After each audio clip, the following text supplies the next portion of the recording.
All right, welcome back. We are Game 3001. That's Artificial Intelligence for Games at George Brown in the summer 2022 semester, and it's week 12, part 2 of our broadcast and recording together. Um, just like we said on Tuesday, last week we talked about decision trees and behavior trees in general, and how we could build a behavior tree diagram for something like assignment 4. And this is an example of maybe something that it might look like if you were going to use behavior trees for assignment 4 instead of decision trees or state machines. So that's what we really talked about in our lab last week. We talked about building a tree class, adding conditions and actions. And this week we added more actions and more conditions and moved the build tree method and the whole tree itself into individual agents for close combat as well as range combat. So that's what we did this week. And that was in lab 7 part 2. Assignment 4 is on the horizon. It's due a couple of weeks from now on Sunday, August 14th. Again, assignment 4 is based on assignment 3. So if you haven't had a chance to submit assignment 3, then I don't know how you're going to do assignment 4. So hopefully you guys are going to be okay with that. And most of you have submitted assignment 3 from what I saw. This week we're talking about, from a topic perspective, goal-oriented behavior and rule-based systems. Again, we're sitting here. And next week we're going to talk about utility theory. And then we're going to get into tactical and strategic AI by week 14, followed by, like we said before, a kind of a machine learning and reinforcement learning discussion by week 15. So that's where we are right now. And before I move on, just wanted to go here back to this and ask everybody any questions before we move on. I know that there might be some questions or something related to the course. This is the time where we can get together. It's not the same as being in a lab. If you have any questions that are course related, please ask them now. And I'm also looking at YouTube. So if you have any questions on YouTube that you'd like to ask related to the course, please do so now. And I'll see if I can answer you either on YouTube or here. You can ask via chat. You can also ask by coming up live, whatever you want. Okay. If you don't have anything, or if I'll wait for them to come through, then I'll move on for now, and then I'll hook back, and hopefully you might have some questions later. All right, so let's review some of the things we've done already. We've talked about 3 different decision-making methods, but really it's just semantically making those decisions. And what I mean by that is, we have some input and we have some output. The input is usually based on 2 things: internal knowledge or external knowledge about the game world, as an example. And then the output is some concrete decision that's going to be made by the AI. So that's kind of really where we're at. So really it's reactions, a set of inputs, and then some kind of output as a behavior that comes out the other way, right? There's no real implementation of desires and goals. And so again, just purely reaction based. But of course, we can make it seem like the autonomous character or AI has goals and desires. And, and this makes the autonomous AI more interesting. Okay, again, autonomous characters. So here's an example.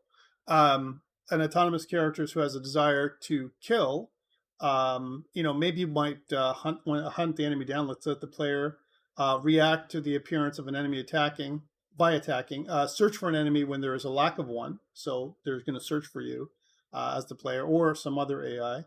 But the same character may also have the apparent desire to stay alive, in which case it will take account its own protection, reacting to low health or the presence of danger. And really the underlying structure may be reacting to input, but the autonomous character doesn't need to appear that way. We can make it so that it feels like it's more realistic. And again, the goal for us as AI, kind of developers, if you will, is to make the game more challenging for the player, more realistic. We want to draw them in. We want to improve engagement. So at the end of the day, when something's more interesting and more realistic, then the player's going to feel maybe more fear, maybe more challenge or tension in the game, and it's good. A lot of times, if you feel like there's a real challenge, you're going to do stuff. Maybe you're going to do things that are different than just blasting away or hacking away at an enemy like we normally do. Okay. Again, here are some examples in people simulation games. Example, The Sims, right? Characters, they demonstrate the emotional and physical states by choosing different actions when they're hungry, when they're tired, or, when they're lonely. They have different kinds of things that happen. And these actions make the character seem more human. Again, it's just an illusion, of course. We're just responding to some kind of input or stimulus from the game world, right? And again, this would be more internal knowledge. Hungry is an internal thing.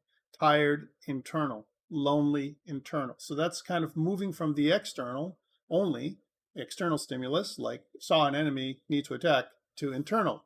I feel this, need to do something, right? So we could run a decision tree that selects the available actions based on the current emotional and physical parameters, the internal stuff that the character is feeling. But in a game such as The Sims, this would lead to a very big decision tree because the Sims have many actions that they can take based on internal state, even external state stuff that you do when you interact with them. So a better approach might be to present the autonomous character with a suite of possible actions and have it choose the one that best meets his immediate needs. And this is goal-oriented behavior. So in other words, the idea is the autonomous character is explicitly seeking to fulfill a character's internal goals, something that they need to meet, as an example, that has nothing to do necessarily with the external world, but only what the character inside might be feeling or desiring. And it may mean different things to different people, goal-oriented behavior. A lot of times it's associated with goal-seeking, decision-making, or something like that. Goal-oriented behavior is really like a blanket term that covers any technique taking into account goals and desires. And there isn't really a single technique for goal-oriented behavior. And some other techniques in this section that we're going to talk about, notably rule-based systems, can be used to create goal-seeking autonomous characters. Okay, here's an example of some motives for Sims. Bladder. Do they have to go to the washroom? Are they having fun? Are they hungry? How much social time are they getting? How much energy they have? What about their hygiene? These are all internal, as an example, mostly internal, kind of stimulus that they have to deal with. So this is just an example of what you can look at as internal goals. So let's talk about goals. So again, they may have one or more goals, each autonomous character, also called motives. And there may be hundreds of possible goals, and the autonomous character can have any number of them currently active. So instead of having, a single state, like a state machine, or making a single decision, it's like I have a number of things to choose from based on my goals. What do I do? Each goal has a level of importance, though. We should assign a level of importance to it. This is kind of a technique. And often we call this level of importance something like insistence. How insistent, is this goal? And it's represented by some kind of number. It's the easiest way to do it. So like you assign a value from, let's say, 1 to 10 or 0 to 10. A goal with a high insistence will tend to influence the autonomous character's behavior more strongly than a goal with lower insistence or 0 insistence, as an example. So the autonomous character will try to fulfill its goal and to reduce its insistence in some way or another. And some games allow goals to be completely satisfied, such as killing an enemy. Other games have a fixed set of goals that are always there, and they simply reduce the insistence when the goal is fulfilled. And a 0 value for insistence is equivalent to a completely satisfied goal.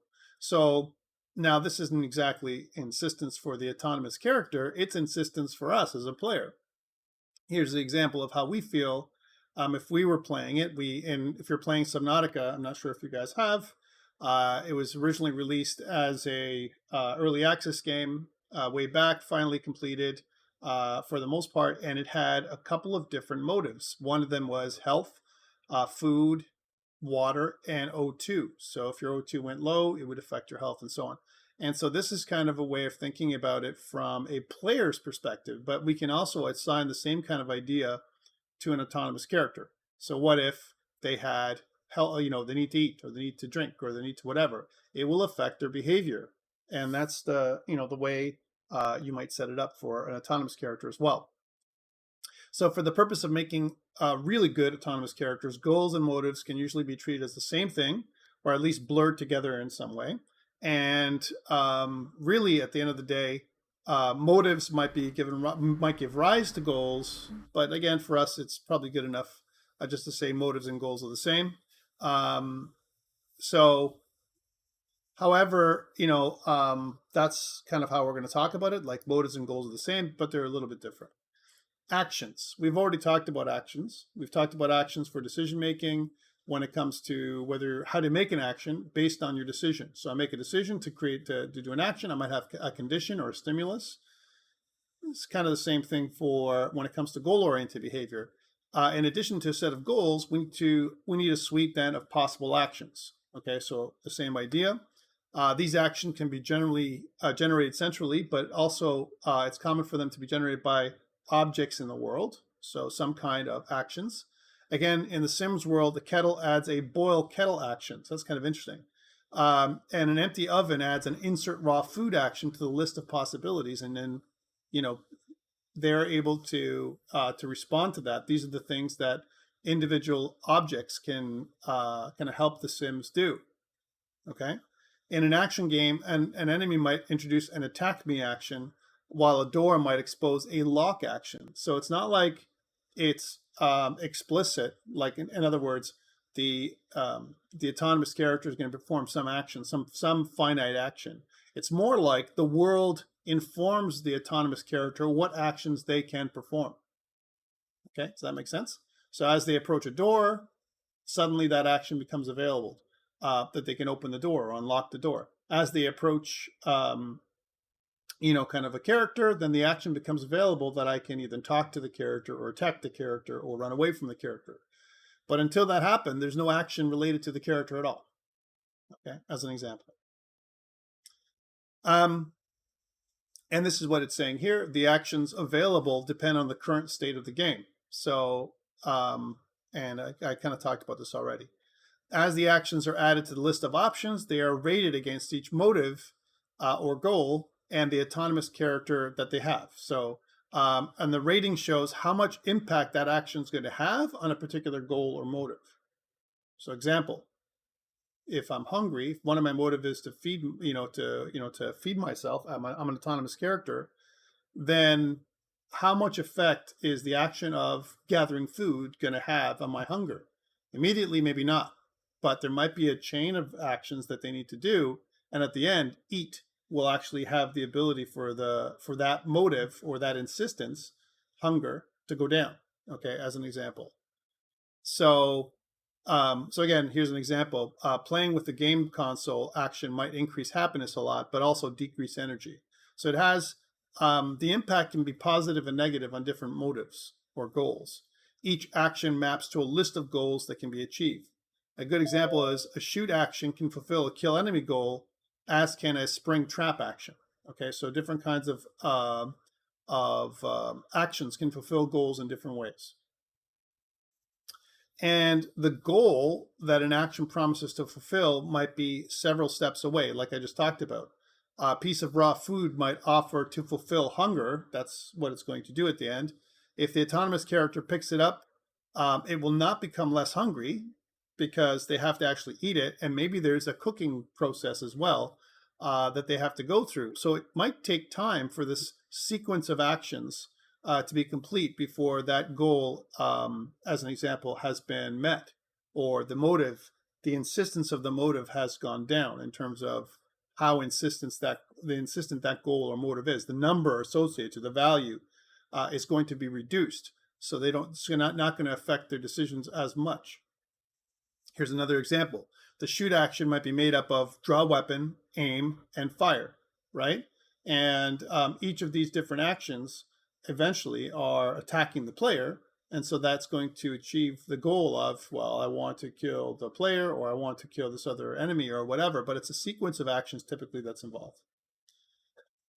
So again, now we have a set of possible actions and a set of goals. We have actions and goals, and we want to do a mapping between the two things. So actions promise to fulfill different goals. And let's continue with this idea of a people simulation example. We might have something like this. Let's suppose I have a goal, eat, and its insistence value is 4. Okay, so let's just use the annotator for this. So the insistence value is this. That's how insistent or how urgent the eat goal is.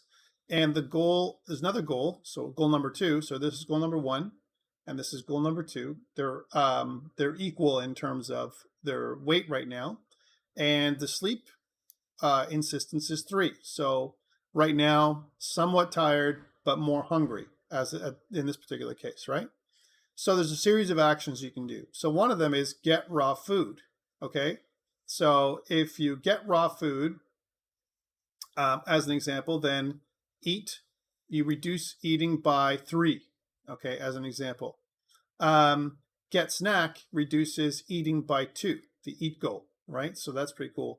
And then sleep in bed reduces the sleep by 4, and sleep on the sofa is not quite as good, and it reduces the sleep insistence to 2. So this could be kind of a mapping between the goal and the action. Okay, this is the idea behind it, what to do. All right, so we can use a range of decision-making tools to select an action and give the perception of intelligent-looking behavior. And a simple way would be to choose the most pressing goal, the one with the largest insistence, and find an action that either fulfills it or provides it with the largest decrease in insistence, one of the two. So again, you can see that if my eat goal in this particular case has an insistence of 4 compared to my sleep goal of 3, then I'm going to try and take care of my eat goal first. That's the idea here. And because these two actions here, the bottom action, sleep in bed and sleep in sofa, don't really do anything for my eat goal, I'm going to ignore them for now. And then I'm going to compare these two other actions, get snack or get raw food. And I'm probably going to do the get raw food action because it reduces the insistence the most. Okay, so this is the idea.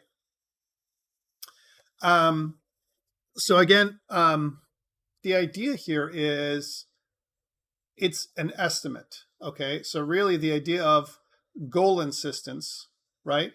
And how much the insistence is going to drop because of an action is an estimate, a heuristic estimate of its utility. So how, we're going to talk about utility theory next week for the most part, but the idea here is that it's going to drop how that action has a utility, a value, if you will, right, to do, okay?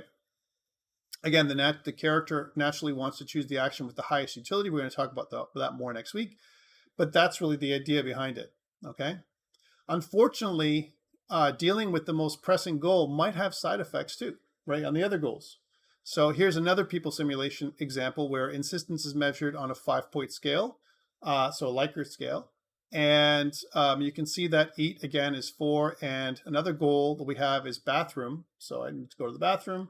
As an example, that is also a 3. All right, so here's the two goals. And if we go with the other thing, I have two actions that are available. Drink a soda, right, because we want to make sure that we eat, as an example. If we go with the idea that the eat goal is more important than the bathroom goal because there's higher insistence, and if we suddenly eat or drink a soda, the eat goal goes down by 2. So this is a mapping between the goal and this particular action. Yes, that's good. But on the bad thing, if we're going to go on a 5-point scale, we're going to bring our bathroom to the point where we need to go right away. All right, so that's what's going to happen. So this is the side effect. This is going to go to a 6, and it can't go to a 6 because the maximum is 5. So it's going to go right to a 5 after we drink our soda, right? So that's the side effect that we have to consider, right? If that makes sense. So one action has an effect on maybe on multiple goals, not just one goal, which is, again, complicates matters a little bit. All right, so one thing we can do is it's hard to kind of balance between these side effects and just insistence, and so we can add another value or attribute called discontentment. All right, so it can be calculated based on all the goal insistent values, where high insistence leaves the character more discontent. Okay, so the aim of the autonomous character then is to reduce its overall discontentment. So that kind of like an overall how bad I feel kind of thing. And so it isn't focusing on a single goal anymore, but the whole set of goals that I have as an example. And what I want to do is reduce my overall discontentment, not necessarily tend just to one goal. Okay, so we can simply add all the insistence values together to give discontentment of an autonomous character. However, a better solution might be to scale insistence so that the higher values contribute disproportionately higher discontentment values. In other words, they have higher weights.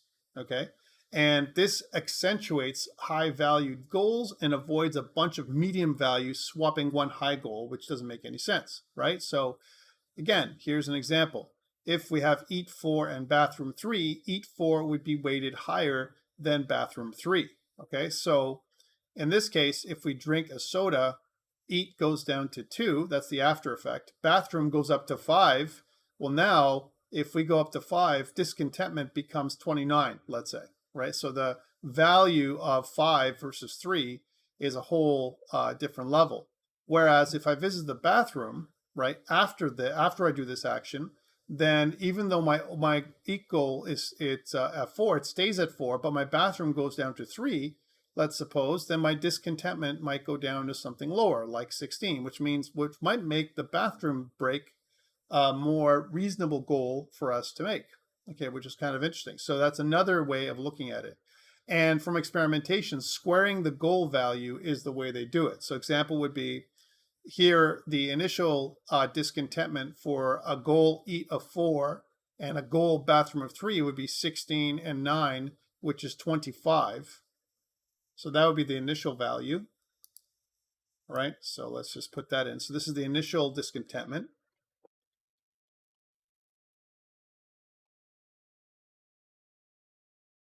Right, and that would be something like 25, right? And so that's, on a scale of 1 to 5, if both of them are 5, there would be 50. On a scale of 2 to 50, where 50 is the worst kind of discontentment, if both of them are 5, 5 times 5 is 25, 5 times 5 is 25, adding them together. So this is pretty medium discontentment, right? Where this is higher, 29 out of 50. This is lower, 16 out of 50. And this is the idea here. You're trying to make it so that the overall discontentment is reduced, which is what we want to try and do. Okay, so that's kind of a system. We're developing a system now on how to make decisions for the autonomous character. A lot of times, this is funny, guys, but whenever I think about making a system like this, imagine you're playing a board game and you're automating an enemy. You have an automated enemy. They're going to run the board. Are going to run around the board like you. Let's say playing Monopoly, and they're going to make decisions based on some kind of goal system that they might have.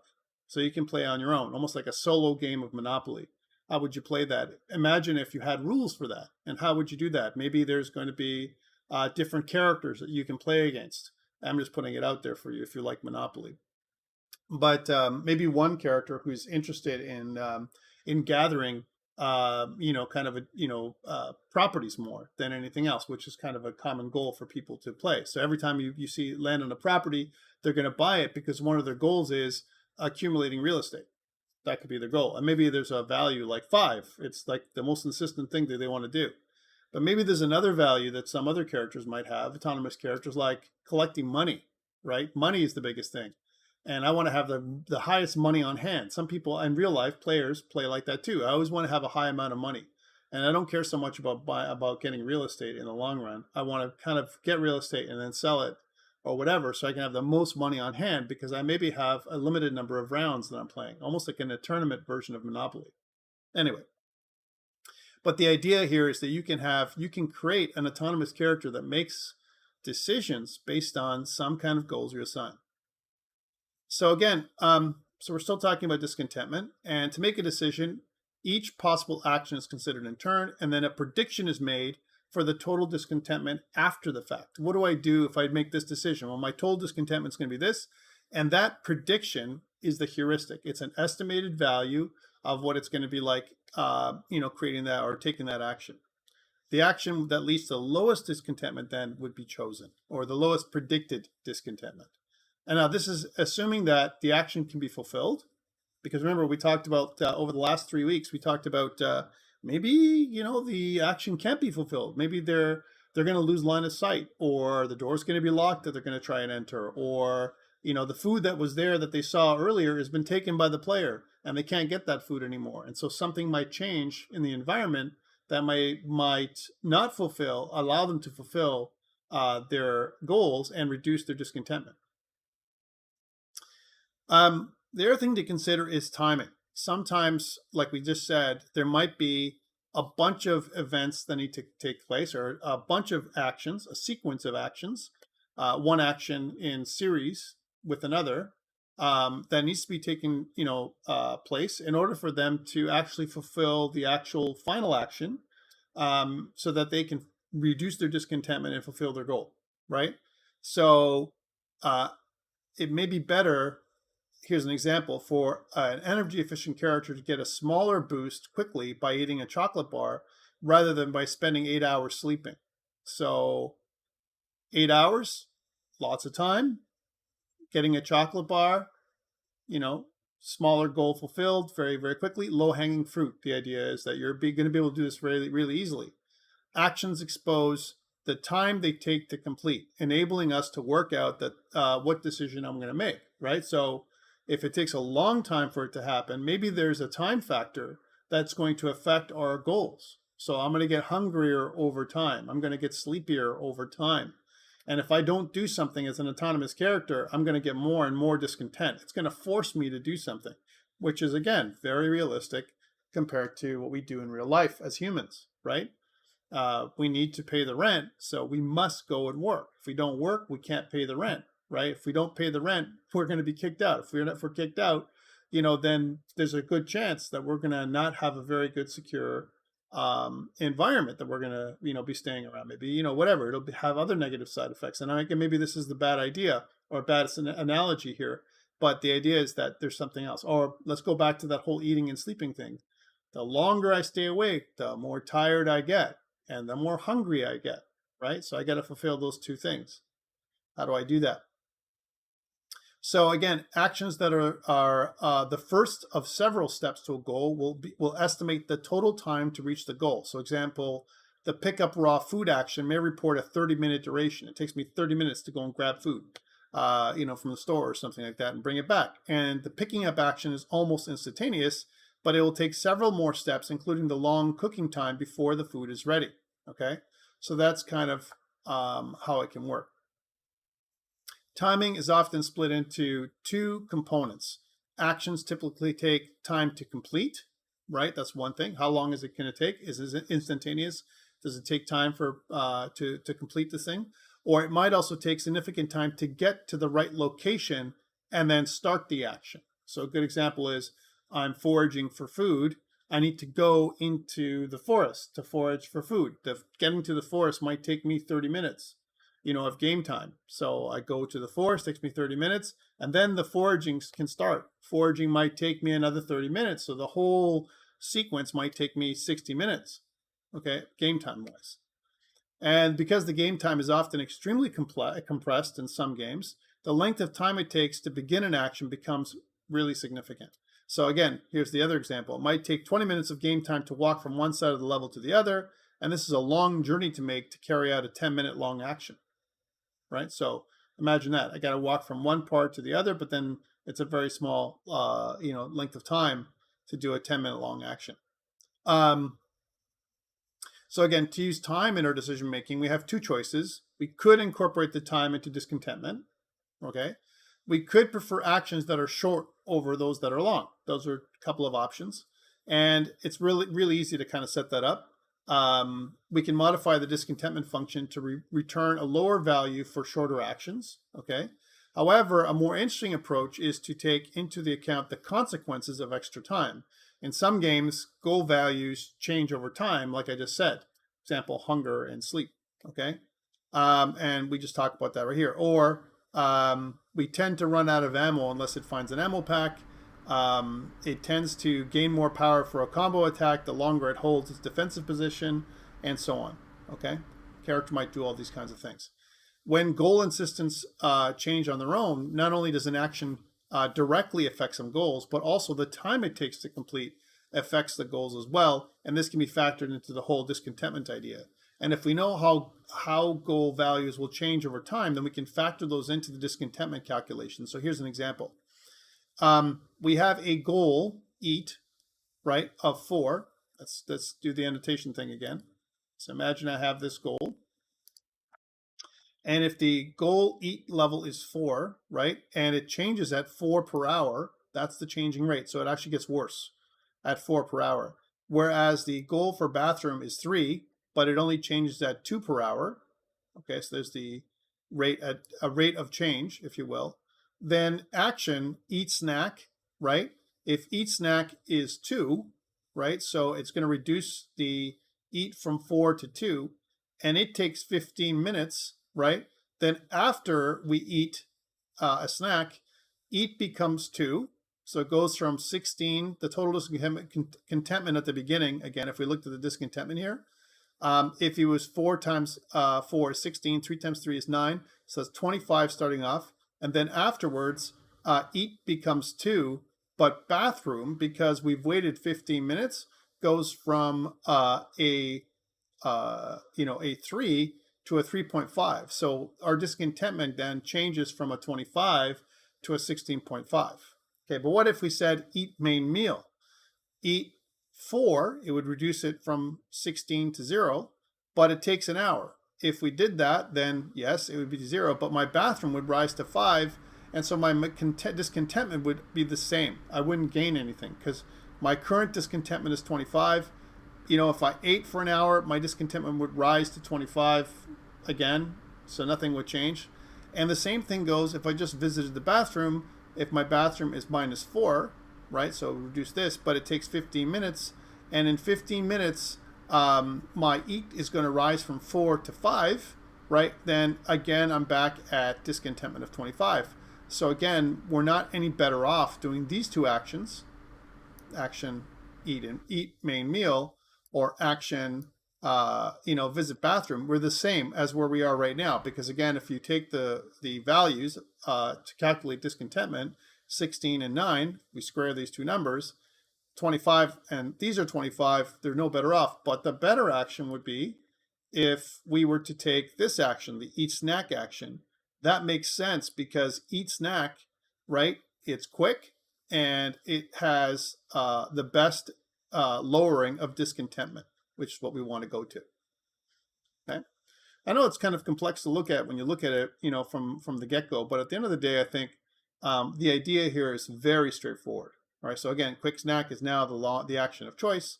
The long meal will take so long that by the time it's completed, we're going to have to go to the bathroom, and it's going to be really bad. And at the end of the day, it's not going to help improve our discontentment.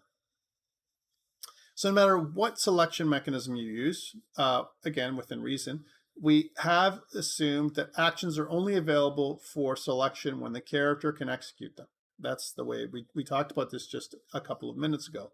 And so therefore, we would expect characters to behave fairly sensibly and not select actions that are currently impossible. We have looked at a method that considers the effects that one action might have on different goals. And we've chosen an action to give the best overall result. And the final result is often the right one for the game, and we don't have to think about it, being any more sophisticated than that. Unfortunately, there is another type of interaction that our approach is so far doesn't solve. And because our actions are situation dependent, it is normal for one action to enable or disable several others. Problems like this have been deliberately, designed out of most games because the more complex we make it, it creates almost like this dilemma, that we might put our autonomous character into, where they take no action because they're like, okay, so if I do this, then I'm going to do this. If I do this, then I'm going to do this. And all these actions that I'm doing isn't going to really help. So I do nothing. Literally, they just stand there and they don't do anything. And that's terrible. That's a terrible kind of outcome. It doesn't make it so that it's very good. So here's an example. Let's imagine a fantasy role-playing game where a magic-using character, a wizard, has 5 fresh energy crystals in their wand. Powerful spells take multiple crystals of energy. That's how long it takes to charge up the wand. And the character is in desperate need of healing and would also like to fend off the large ogre descending on her. So a bunch of different things going on all at the same time. So we could say here's our goal. Let's go back to these, to the goals that we're looking at here.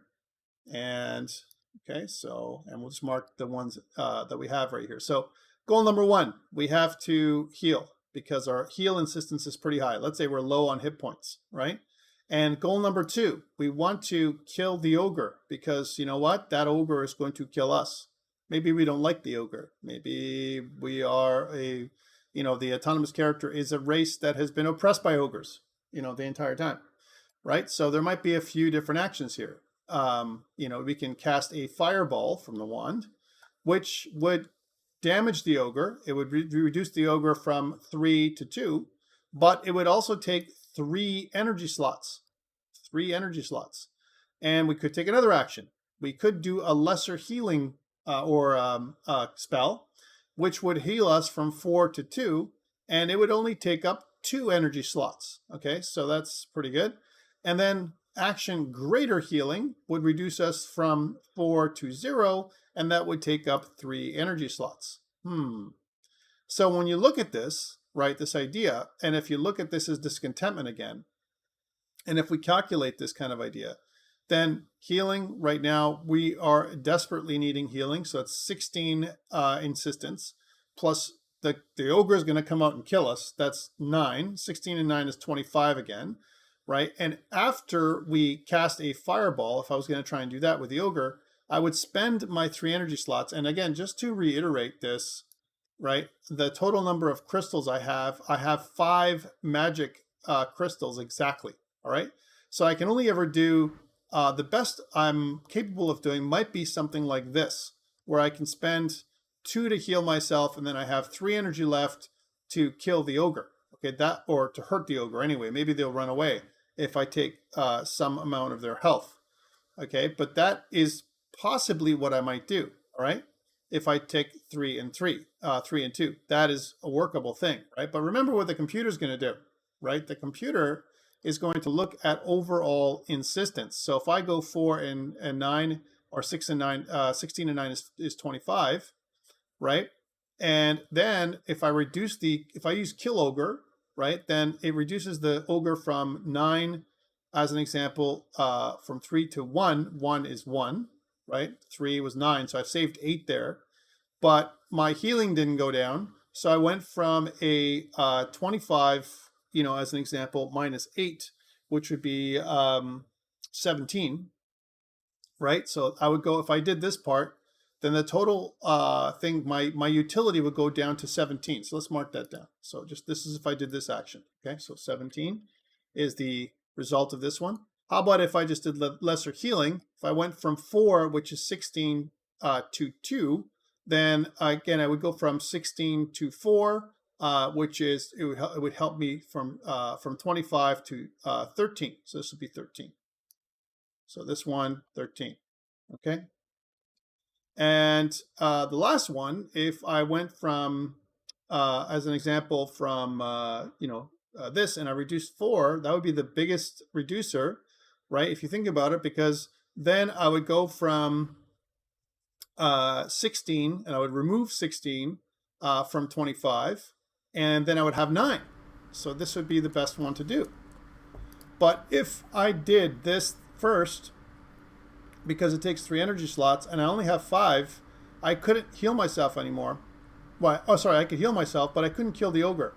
So the ogre is going to come at me, all right, and most likely kill me. So again, think about what could happen here. I might choose to do this healing because I might live. If I heal myself back to 0, I haven't damaged myself. that might be the best kind of way of going there. Or reduce healing or by total discontentment from 25 to 9. Okay, that's good.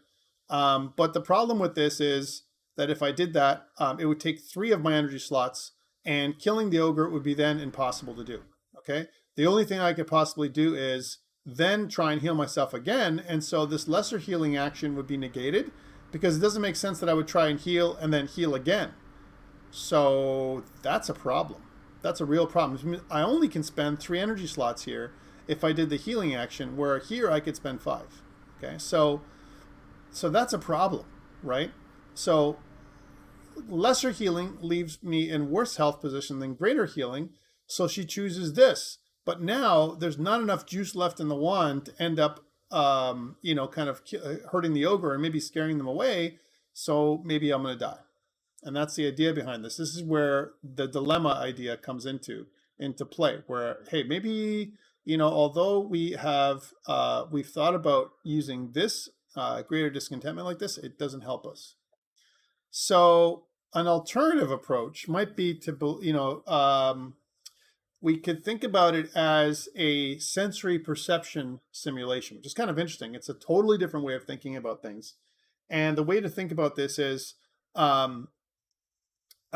each motive that a character has, such as eat or find information or whatever, is presented as a kind of smell. Okay, this is interesting. So it gradually diffuses through the game level. Objects that have actions associated with them give out a cocktail of such smells, one for each of the motives that its action affects. Interesting kind of analogy that it makes. So example, an oven might give out the I can provide food smell, while a bed might give out the I can give you rest smell. So in other words, just like we said earlier, the objects in the game world provide inputs, right, for the character to make a decision based on what it's going to help with, what goal is it going to try and meet. So goal-oriented behavior can be then implemented by having a character follow the smell for the motive it is most concerned with fulfilling. Okay, whatever that is. Character that is extremely hungry would follow the I can provide food smell and find its way to the cooker. And this approach reduces the need for complex pathfinding in the game too, which is kind of interesting. And if the character has 3 possible sources of food, then conventional goal-oriented behavior would use a pathfinding algorithm to see how difficult each source of food was to get to. Okay, that's kind of an interesting way of doing it. And the autonomous character would then select the source that was the most convenient. Okay, so that's kind of a way of doing it. All right, so again, we presented up until this point. It's all about goal-oriented behavior, and we're giving, kind of more complex scenarios here of what possibly the autonomous character is going to do. Okay, that's the idea. And we're going to go into the next section, and the next section is rule-based systems. So far we've talked about goal-oriented behavior. This is kind of a new topic. And this is not something that was new. Back in the 70s and the 80s, rule-based systems, or a set of if-elses, pretty much, were the way things were done, right, more than anything else. Most of the famous AI programs back in their day, and they considered to be an expert system of some kind or another, they, and this is before any kind of deep learning or machine learning or anything like that, they were using something called rule-based systems, and they've been used on and off in games over the last 20 years. And again, they're very similar to, this, again, a lot of the simpler ways of doing this is using something like decision trees or state machines. But this is kind of an older approach that we need to talk about as well. So they do have their strengths. Okay, so I have to talk about positive things as well. So there's weaknesses because they can be more complex in some ways and so on. But there's also some strengths, especially when characters need to reason about the world in ways that can't easily be anticipated by a designer and encoded into a decision tree. So something that's going to happen that's going to, allow them to almost learn, almost. Okay, and the biggest advantage of rule-based systems is its ability to justify its reasoning, which is kind of interesting. And this assists us in content creation and debugging. Let's take a look at how that does that. So again, a rule-based system have common structure, consisting of two basic parts. The first part is some kind of database containing knowledge available to the AI, a database like a blackboard that we talked about kind of last week when we said, hey, you know what? If I detect the player, I got to kind of set that value or Boolean somewhere in the global space, because once I've detected the player, I've always detected the player. We don't want to be like, Bethesda's Oblivion or Skyrim. Oh man, I got this arrow in the head, and who's there? Someone shot me. Who's there? Well, and I'm in stealth. Let's say I'm the player's in stealth. They look around a bit. They pass by you, even if you're invisible. They might pass by you and come back. Well, I guess they're not there anymore, and then they just calm down, and they're not in an alert, kind of condition anymore. It doesn't make sense. It makes it fun, so you want to defeat the AI in some ways, right? But maybe not as realistic. And sometimes it's even silly, right? So how it works. So, so we have the database and then some kind of if-then kind of statements that we're gonna work out. So rules can examine the database to determine if their if condition is met. That's the condition. And then rules that have their conditions met are set to be triggered, right? Similar to what we talked about before when it comes to conditions and decision trees and in state machines and in behavior trees, very similar. And a triggered rule may be selected to fire, right? Whereupon its then component is executed. So if the condition is triggered, the then component is executed. And many rule-based systems also add a third component, something called an arbiter, that gets to decide which triggered rules get to fire first. Okay, that's kind of the way it works.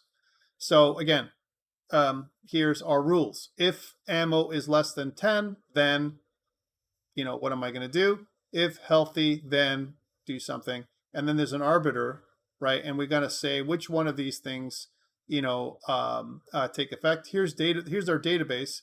Ammo is equal to 4, healthy, enemy sighted. So it's almost like a set of conditions that's in the database itself. So if I'm healthy, then, well, I might do certain actions other than if my ammo was less than 10. So here's, if my ammo is less than 10, then do something, maybe collect more ammo. In this case, my ammo is less than 10, maybe reload. Okay. Okay, so these are the examples that you might see. So the example on the next slide we're going to see is an example of a condition action rule. So that's another way of thinking about this. It causes a character to carry out an action based on finding a match in the database. So that's interesting too. Actions can run outside the rule-based system, though some of them can be written in, that directly modify the game state itself. So that's something that's new that this allows you to do, which the other ones didn't do, right? Actions also can still fail because what if, something stops an action from happening? So here's an example. So here's our database in other words, more than anything else. Captain's health is 51. Johnson's health is 38. Saleh's health is 42. Whisker's health is 15. The radio is held by Whisker. Okay, so this is the state of the game, if you will. Okay, and maybe an action trigger, and response state, a rule might be something like this. Whisker's health is less than 15, and the radio is held by Whisker. So that's the condition, because Whisker's health is less than 15. And then here's the if-else kind of thing, or if-then more than if-else. If Whisker's health is 0 and the radio is held by Whisker, then Saleh pick up the radio. In this case, nothing is triggered because Whisker's health is not 0, and that kind of stops this whole action from triggering, this part right here. So this is kind of interesting, where you can have multiple things happening at the same time. You're looking at the game state of other characters in the world in this case, and that gives you more external knowledge to deal with your rules, whatever the rules are that you're going to take based on the external information. Okay, and that external information is something that may be internal to the other characters, like health, right? And also internal to this character, like health or what they're holding, in this case, the radio. Okay. So on the next page, it shows the rules can be incorporated directly into the database itself. And we add a rule shown at the bottom of the slide that governs what happens when a certain condition is met. And then we have two functions. We have a remove function and an add function. The remove function will remove a portion of the data from the database, and the add function adds a new item, which could be an action to take. Okay, so this is kind of interesting that you can incorporate these two things, almost like modifying the database itself and also modifying, kind of the actions, which is kind of neat. Again, like deep learning or some kind of machine learning, but very, very primitive in the way it was done. Here's an example. So the database, 1,500 kilograms of fuel remaining. Check. 100 kilometers from the base. Check, right? Enemy sighted. Enemy 42 and an enemy 21. Maybe enemy 42, as an example, this could indicate health levels, as an example, or this could also indicate distances. So 42 kilometers away, as an example, 21 kilometers away, it could also indicate health. Healthier enemy, less healthy enemy. It's up to how you want to interpret this. Currently, we're in patrol mode. So right now, I'm patrolling. That's the guard. If the number of sighted enemies is greater than 0, check. It is, because we sighted 2 enemies, right? And we're currently patrolling. Check. We're currently patrolling. So that's it. Then remove the current patrolling action. We're done. We take this out. So what we would do is we would say, okay, well, this tells us to do this to the database. We're not currently patrolling anymore. And then we add attack first sighted enemy, right? And that's what we would add to the database. We'd kind of add that in. So we would say attack first sighted enemy. Attack first sighted enemy. Okay, so that's kind of interesting that that we're doing. We're not going to patrol anymore. This doesn't stay any different, right, as an example. But what it does is it changes the database. It changes the database, which is kind of interesting, almost like changing a whole possible suite of decisions that could be made. Okay. So there are two ways we can, with other techniques we can use. There are two techniques we can also use with rule-based systems. And one of them is called forward chaining, and the other one is called backwards chaining. Forward chaining starts with a database of information and repeatedly applies rules that change the database. Again, this technique is used more common. So that's what we just did here when we kind of changed the rules in the database, that are kind of in there. So it's not just a state, but also an action. It replaces the action that we need to take that's kept track of. What's that current action? Okay. And backwards chaining starts with a piece of data that could be considered a goal. All right. And then the system then works out a series of rule firings, triggers, if you will, that would lead to the current database contents to the goal. And it looks at the then contents to see if any of them could generate the goal that they're looking to meet. So again, not as common, but it's very interesting that it does it in a backwards manner. So again, we're looking at what side effects could lead to the goal from a possible set of then actions. Okay, so kind of a reverse order, if you will. Okay, so each piece of data in the database should have an identifier and a value, and of course the Boolean, the identifier is enough. So here's the patrol zone below. So fuel is equal to 1,500 kilograms, that's a value, and patrol zone means we're in the patrol zone. That's true, right, as an example. And what we're going to do is we're going to talk about each of these elements in the database. If I skip back a couple of things, each of these things as an example. We can also consider these as something called datum. Instead of like the whole data, this is all the data in the database.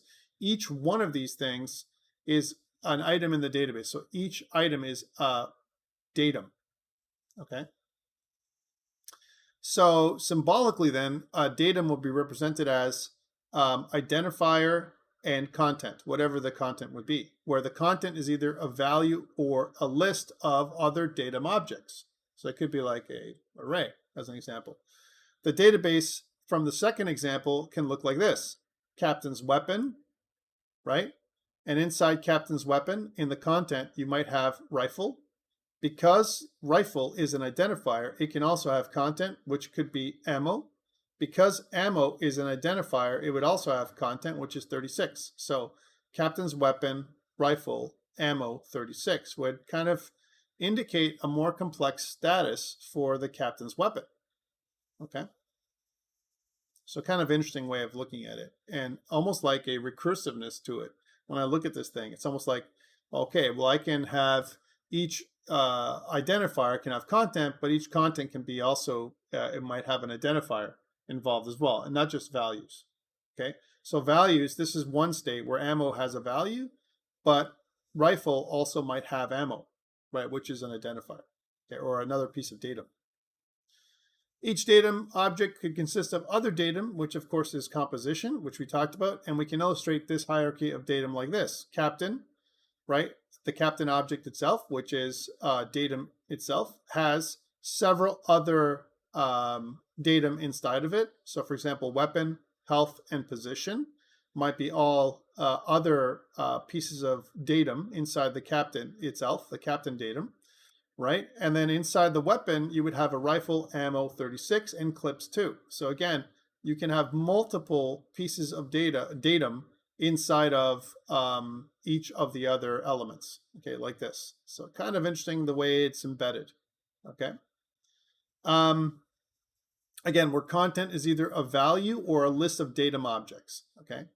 And the database from the second example can look like, this up here, which is what we're talking about. Okay.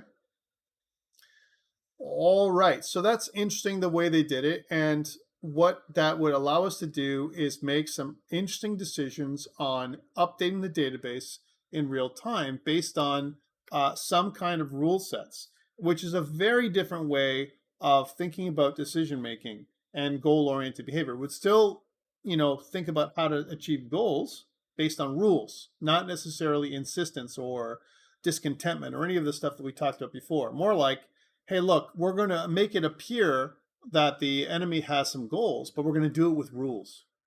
Okay? Again, if you think about it, we can call this a rule-based system, but we could mimic this a lot with a decision tree or behavior tree as well. Yeah. Because then, when the player looks at an enemy's behavior, they might say, wow, what's the goal of this enemy, right? And we can infer different goals. The last thing we want to talk about when it comes to rule-based system is this idea of rule arbitration. So we talked about way up there's an arbiter. How do we know which rule to kick off first if there's multiple rules that are applicable? So again, we want to use, here's some examples. First applicable rule might be the way we use where the arbiter works. Maybe the arbiter is always going to look at the first applicable rule, and maybe that applicable rule is going to be in a specific order that's put inside of the database as an example, or the rule list. The other one might be least recently used. So maybe it's the first applicable, but we also want to take a look at the one that's not used as often. Maybe we've already done that one before. We've already kind of and used that rule to make a decision. If I use the least recently used approach, then this approach might make my AI a little bit more unpredictable, right? We could also use the random rule approach, or we might make most specific conditions. So example, if I had multiple conditions that were adding up, maybe we would have, some kind of condition, a number of conditions, then that's more specific than something that's general. So then I might use that instead of something else, okay?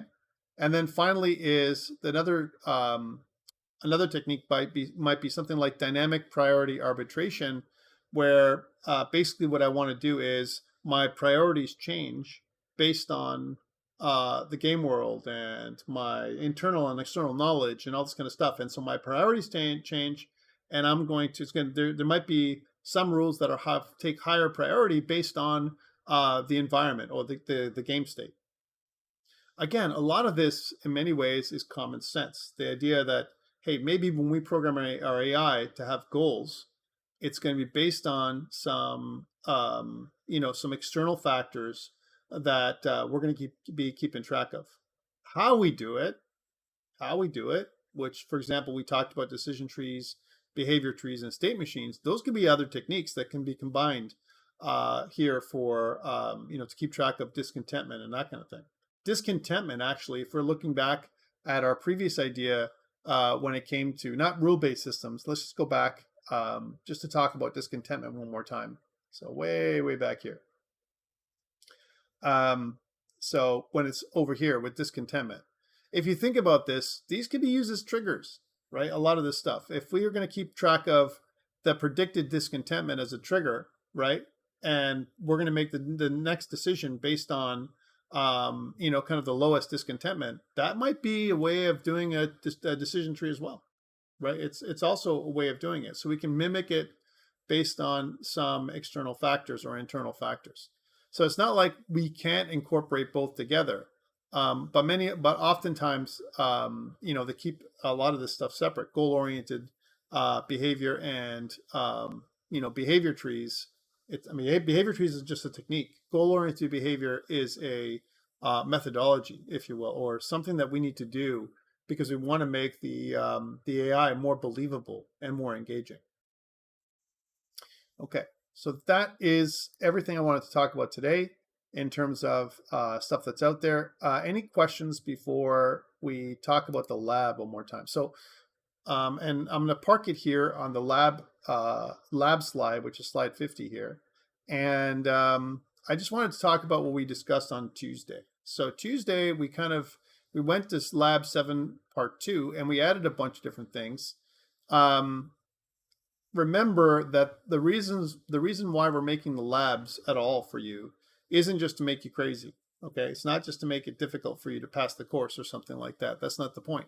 The point of the labs, I just wanted to go back and talk about this, is it'll give you a chance to understand the methods that we're using. Again, the labs we build are labs that Alex and I have built together, and saying, hey, what if I was going to try and make assignment 3? What would I do to get going on assignment 3 in terms of the AI part, not the animation pieces or the sound pieces or any of that kind of stuff, but just the AI part. How can I get going on this? What do I need? What are my dependencies? And that's what we're trying to build for you in the labs. Okay, trying to get you to understand, if I was going to make it with decision trees, this is what I would do. And again, we could have taken the state machine approach. Well, we're not going to do decision trees. We're going to do state machines. Or we could have done behavior trees. Well, I think that would have been harder, way harder. Behavior trees, we would have to make a bunch of nodes, sequence nodes. But again, at the end of the day, whether it's a tree structure, we could create that. It's not impossible for us to put it together. So the labs, if you think about it, are super important. One question I had this week was, hey, Tom, and by the way, it wasn't just from one person. Hey, Tom, I know that we're not using all the labs as an example, to evaluate our final grade for the course. We have, let's say, 8 labs and varying in varying degrees of percents, as an example. Some range from 4%, some are 8%, some are 12%, as an example. How do you balance that off and, kind of decide on, what's the final grade from a lab perspective? Well, remember, it's the best 12 out of 14 components that we're looking at, right? So if you look at the original document here, if I go back to, so let's go back to the course itself. That's weird. Let's go to content. It's also very strange. There we go. So if I go to course information, and if I go to course outline, remember, like I talked about last week, I talk about it again this week, because it says the best 11 out of 13 components are going to be measured, right? And they're going to be worth some 44% of your final grade. Where does that come from? 4 times 11 is 44, which means you could miss an entire lab. Like, for example, lab 2A and 2B, you can miss this entire lab and still get 100% on the course, right? But what if there is lab, go back down to lab 7 ABC. This one is 3, right? And you can't really say that the whole lab is complete until all 3 pieces are completed. So how do I measure all 3 pieces? Well, remember that you have a lab report, and the lab report gives you X number of percentage that you get from it, right? Every lab report has some kind of value. So you're scored on the best 44%, right? Out of a possible, 52%. So I have 52 possible percentage points. And if you've missed 8% of those 52, it still counts as 44% of your final grade. Okay, so when we look at the lab reports, that's how it's graded. That's how it looks. That's how we go through it. Okay, so if you miss 2 labs, like let's say labs 2A and 2B, which is worth 8% of your final grade, again, totally cool. You can still get 100%. But if you're miss something like whole of lab 7, the one we're doing right now, let's say you missed this entire thing, well, that's worth 12%.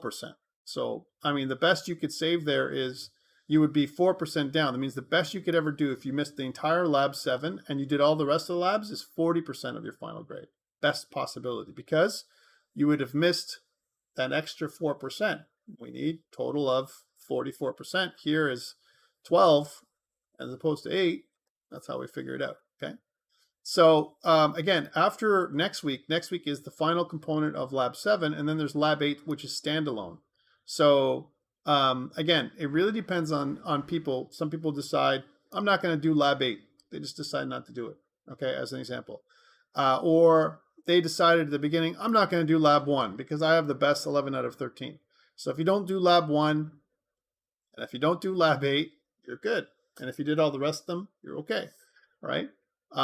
It's where they get in combinations. Like if you didn't do lab 6 at all, 6A and 6B, well, that's it. That was your chance. And then the rest you have to do, in order for you to get maximum marks. So that's how it works. There is still a consideration for, kind of part marks and all that kind of stuff. And then we kind of put together a calculation where you get the maximum marks that are possible. Okay. So I know it's kind of confusing, but that's normally how it's done. All right, so I'm bringing this up because going back just from an administrative perspective, I'd like to talk about what's left. Okay, we only have lab 7, C, and lab 8, and that's it for labs for this course. And then you have assignment 4 and assignment 5. Assignment 4 is part 2 of assignment 3. 3 and 4 is like kind of combined. And assignment 5 is your presentation. So again, if somehow you couldn't get assignment 3 done, assignment 4 would be very challenging for you to do. Or let's suppose you got part of assignment 3 done and you weren't quite done with assignment 3, but you kept on working to try and bring it up to spec for assignment 4, right? And then you started assignment 4, but you didn't hand in or you didn't submit assignment 3. Well, you lost 10%. That's gone, right? But then you do the other part, which is 15% of your final grade. That's okay too. But you have to have all the components for assignment 3 in order for assignment 4 to be even possible, right? Because you need to have a base enemy class because you're going to make multiple enemies. You're going to have all the components that we talked about before in assignment 3 in order for you to do assignment 4. So please be clear about this. You still need animations, all those same things. If you're missing the stuff that you're supposed to have in assignment 3 and you don't have them in assignment 4, then your assignment 4 is going to be pretty crappy as well, as an example. So please make sure when we ask you to do stuff that you kind of put everything into play, the stuff that we've asked you to do. Okay. Questions around assignment 3 and 4? Any problems that you guys have had with assignment 3 and 4? Before I move on, and then I'm going to stop recording and take questions. Do a Q&A because we still have some time.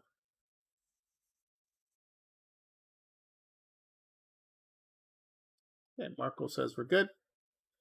I'm just going to clear all that feedback. I'm going to stop recording now. And then for the people on YouTube, thank you so much for joining us. We'll see you next week during the lab on Tuesday and the lecture on Thursday. And again, next week is the third last week of semester. The plan for next week, if I'm not wrong, I think we're supposed to be physically, is it remote next week or on site? This week we're supposed to be on site.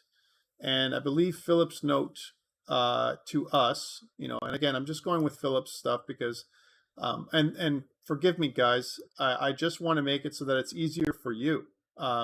Because again, for me, I could go down and meet with you if you want, but when we look at Philip's note that he sent off and said, "Hey guys, it's Philip, and we're only going to be in class, on the times that it says for us to be in class, and so on."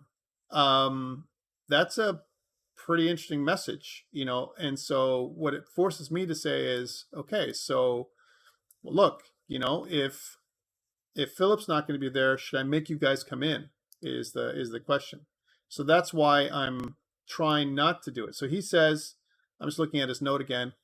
Based on the posted course outline, the course delivery is for game production is with that weeks 1, 4, 5, 6, 9, and 12, right, are and 14 are on campus, and the rest are online. So this week we're supposed to be in campus, but next week we're not.